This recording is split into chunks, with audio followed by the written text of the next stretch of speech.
खानदानी लड़की हूं, अगले 5 सालों में शादी कर लूंगी, कंगना रनावत। बॉलीवुड अदाकारा कंगना रनावत का कहना है कि वो अगले 5 सालों में शादी कर लेंगी। भारतीय मीडिया को दिए गए इंटरव्यू में कंगना रनावत का कहना था कि हर लड़की शादी और फिर अपने घर का ख्वाब देखती है। मैं मुकम्मल तौर पर एक खानदानी लड़की हूँ, इसलिए शादी मेरे लिए भी बहुत अहम है। हर लड़की की तरह मैं भी चाहती हूँ कि शादी करूँ और मेरी फैमिली भी हो। भारतीय अदाकारा का ये भी कहना था कि मैं अगले 5 सालों में शादी कर लूंगी, लेकिन अच्छा ये होगा कि अगर ये शादी कुछ अरेंज और कुछ लव मैरिज जैसी हो।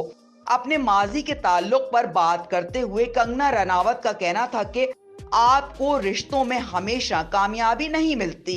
ऐसा इंसान खुशकिस्मत होता है जिससे छोटी उम्र में रिश्तों में कामयाबी ना मिले, और मेरे साथ भी ऐसा ही हुआ। अदाकारा का ये भी कहना था कि अगर ये रिश्ता कायम रहता तो मैं अपनी जिंदगी के सारे साल इस रिश्ते को दे देती, लेकिन मेरी खुशकिस्मती थी कि वो रिश्ता ज्यादा देर कायम ना रह सका। मुझे लगता है कि खुदा ने मेरी हिफाजत की है, लेकिन ये बात मुझे जिंदगी में बहुत देर से समझ आई है। स्टार न्यूज, जियो पाकिस्तान के लिए।